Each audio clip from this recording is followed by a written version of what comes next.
Hello, friends. It's old Uncle Larry doing another one of these garage setup videos for you. You know, they say that Uncle Larry occasionally drinks something besides beer and coffee and Greyhounds. And that would be this, black tea with cream. One of my old favorites. I used to drink PG Tips like the Beatles drink, but I don't have any more of that. But I do like the occasional black tea. Hope everybody's doing great out there. Just got home from running around. I went to Glazer's to get one of these bridges and stopped and had some sushi. Oh, Larry loves sushi.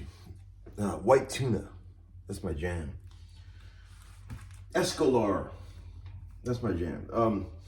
I'm gonna put a Music City bridge on this 58 special today and ramble on like I did last time. Seemed like you guys didn't mind that too much. So I'm gonna go back to the well one more time. I got a couple things for the garage sale for you. A couple questions for the VCB. So let's have some fun. I found one last set of strings. You would think that a guy like Uncle Larry would have strings everywhere. Literally, this is my last set of strings that I could find. You know, back in the old days when I used to be somebody, I had a string deal with Diodario. But those days are long gone. The guy that used to work there, who was my connection, Sweet Tommy Spalding, he's gone. It's kind of like when your band got signed to a record deal, but the guy who signed the band got fired from the record label, and then they drop you guys. I'm sure some of you guys have been through that out there, but it's kind of like that kind of deal. But I don't mind buying strings. I think endorsements are silly to begin with because endorsements should be given to the people that actually need it. Like, why do pros get free strings? We don't need free strings. We can afford to buy them. I think all that stuff is silly, don't you? I mean, they should give free strings to guys that need them. I'm not trying to get all up with people. I'm just saying. That's where I stand on that. This guitar, I took the old strings off. Had to jack this bridge pickup up a little bit. It was too low. You guys know with P90s, I like to screw the pull pieces all the way in and then raise the entire body of the pickup. That's what I do with P90s. You got to get them right up on the strings to get that rock and roll tone. More so than other pickups I've found. But all's well, man. You know, thanks for all the kind words about recent videos. I'll tell you what, friends, homeschoolers, I have gained an all new appreciation for you guys recently. I mean, I've always been very proud of the small but mighty homeschooling community we've built, but I recently ventured into some parts of YouTube that frightened me. And I have to say, I'm glad to be back home. Robert Baker, my dear friend, was kind enough to come to Glazer Instruments and make a video about the Music City Bridge with a couple of us. And he posted it recently on his channel. And Robert's got like way more subscribers than I got. But, you know, in the video, me and Joe Glazer and a couple other guys are talking about what an improvement these bridges are to old Les Paul Juniors, you know, to the original. And man, some of the comments that, I mean, it's the level, the colossal level of stupidity of some of the comments that came in on his channel is just mind-numbing to me. Like, I guess I don't get to see that much because you guys are pretty enlightened, man. We don't have a lot of people on our channel, but I think I ran off all the fucking jackasses in the early days when I, you know, put up all those weird Genesis songs and stuff. If you stuck around through that, that means you can actually sit and read a book. You actually have an attention span. I mean, most of these comments that I saw on his channel, and I told Robert this, I'm not talking shit. I mean, these people would have been lucky to break into triple-digit IQ. I mean, I cannot believe that some of the comments these people said. It's just like, what the fuck is going on out here? And another thing I noticed, man, there's a whole contingent there of people that love to bash Gibsons. Like, I didn't know there were so many Gibson haters. Look, I myself, you guys know, I'm the biggest vintage Gibson fan that ever walked on this earth. Even Tom Bukovac himself, I'm not a giant fan of anything the company's done after 1971, to be honest. But I still respect it. But there's people out there that just hate Gibson, man, and they used our video as a sort of a, leverage somehow to bash that the guitars are shitty and badly made.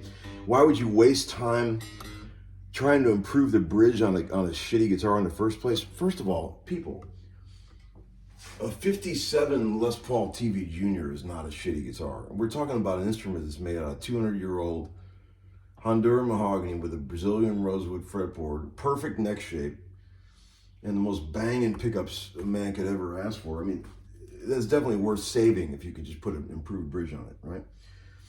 But these people just do not get it.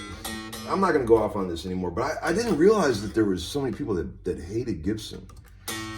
It's amazing to me, but they're out there. They really, really hate Gibson.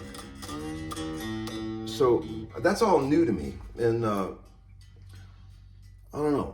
All I'm saying is I'm glad those people aren't on my channel. Okay, that's all I'm saying.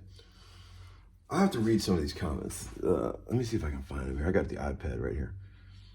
Let's see. Some of these comments just fucking crack me up, man.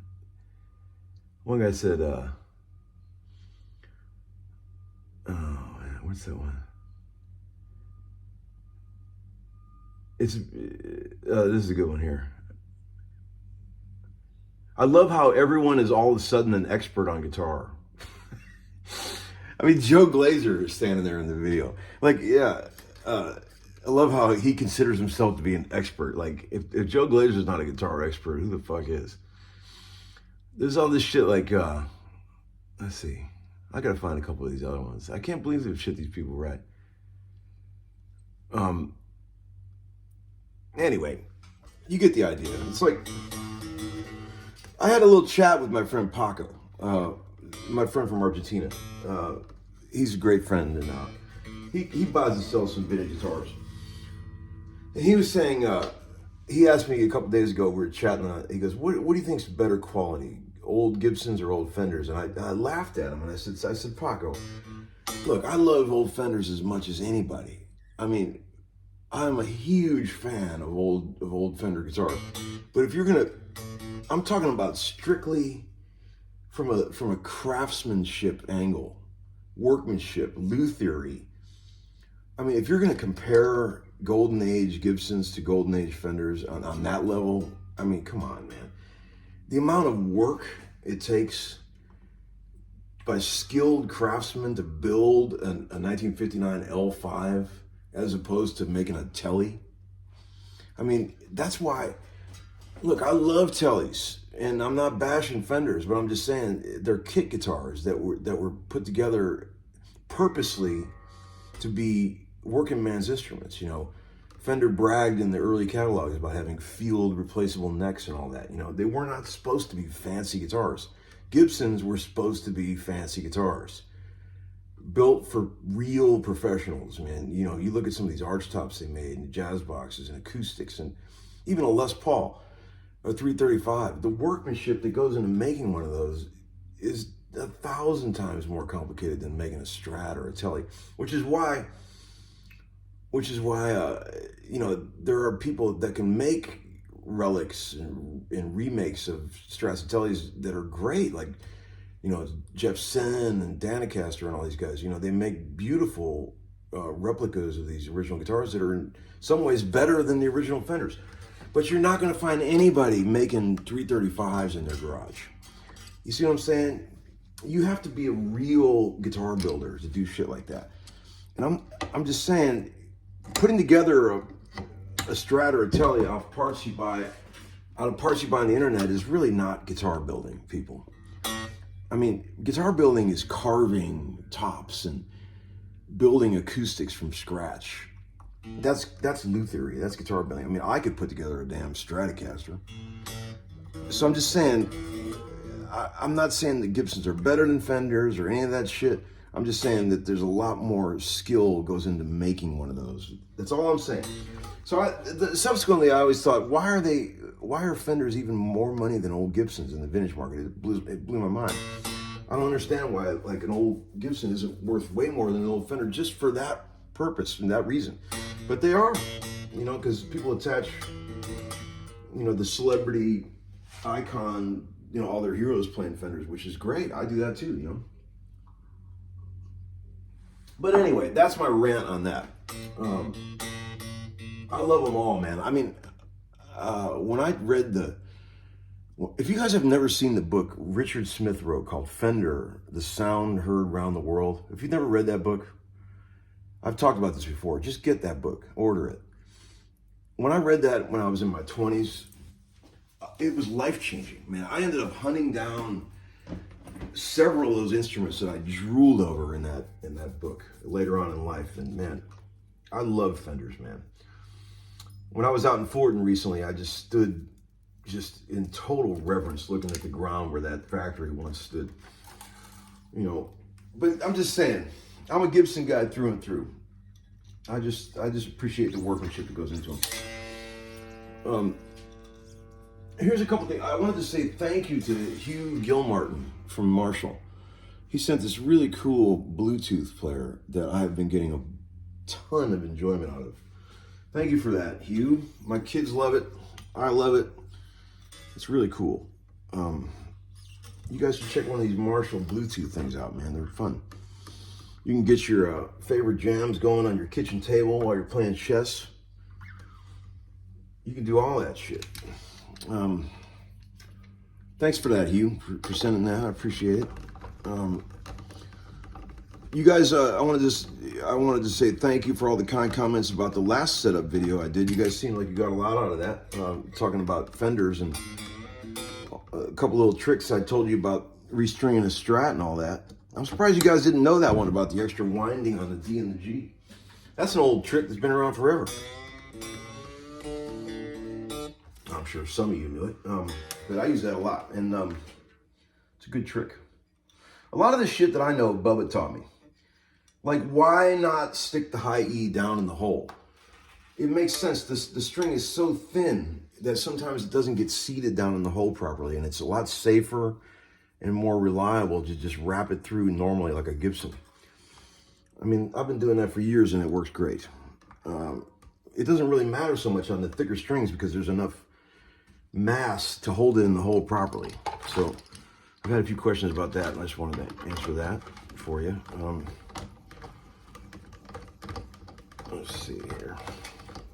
This is going to be a monster, this guitar. It needs frets. The fretboard's pretty divoted. You see that? Big old holes in the board from cowboy chords. Somebody with long nails is playing a lot of D's and G's. I'll probably do this video in two segments, two 15-minute segments. So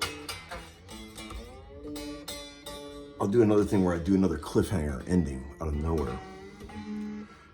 Let's see, right when it gets to 15 minutes. Okay, so you gotta stick around and watch part 2, like they do on Unsolved Mysteries or Forensic Files. They leave you hanging. All right, here comes the B and the E. Right here. Okay, so friends, and the real secret to playing guitar, after all these years, I've learned the real secret is